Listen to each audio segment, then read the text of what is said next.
Curriculum for Training in Endoscopic Mucosal Resection of the Colon, European Society of Gastrointestinal Endoscopy, ESGE Position Statement. Introduction.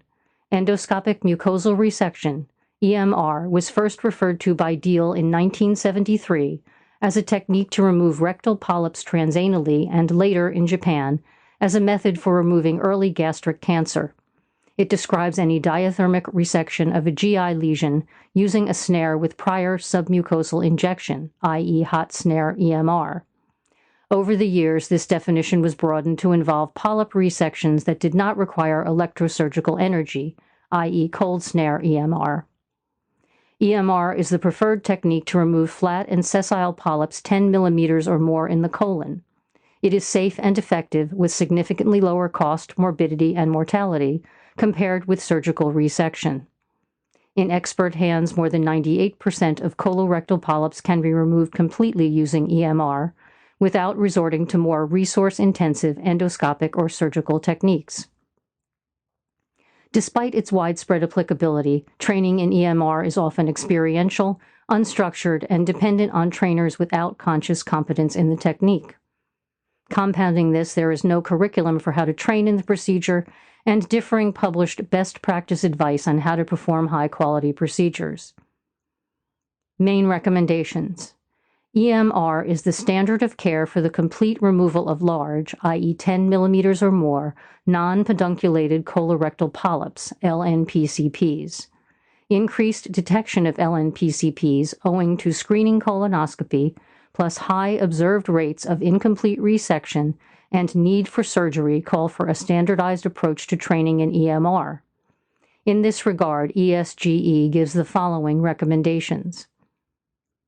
Trainees in EMR should have achieved basic competence in diagnostic colonoscopy, less than 10 millimeter polypectomy, pedunculated polypectomy, and common methods of gastrointestinal endoscopic hemostasis. The role of formal training courses is emphasized. Training may then commence in vivo under the direct supervision of a trainer. Endoscopy units training endoscopists in EMR should have specific processes in place to support and facilitate training. A trained EMR practitioner should have mastered theoretical knowledge, including how to assess an LNPCP for risk of submucosal invasion, how to interpret the potential difficulty of a particular EMR procedure, how to decide whether to remove a particular LNPCP en bloc or piecemeal, whether the risks of electrosurgical energy can be avoided for a particular LNPCP, the different devices required for EMR, management of adverse events, and interpretation of reports provided by histopathologists. Trained EMR practitioners should be familiar with the patient consent process for EMR. The development of endoscopic non-technical skills and team interaction are important for trainees in EMR.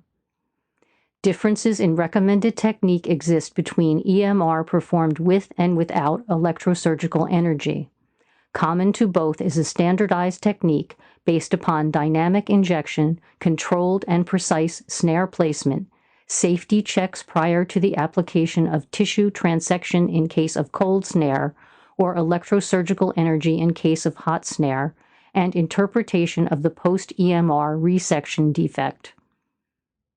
A trained EMR practitioner must be able to manage adverse events associated with EMR, including intraprocedural bleeding and perforation, and post-procedural bleeding. Delayed perforation should be avoided by correct interpretation of the post-EMR defect and treatment of deep mural injury. A trained EMR practitioner must be able to communicate EMR procedural findings to patients and provide them with a plan in case of adverse events after discharge and a follow-up plan. A trained EMR practitioner must be able to detect and interrogate a post-endoscopic resection scar for residual or recurrent adenoma and apply treatment if necessary. Prior to independent practice, a minimum of 30 EMR procedures should be performed, culminating in a trainer-guided assessment of competency using a validated assessment tool, taking account of procedural difficulty, for example, using the SMSA polyp score.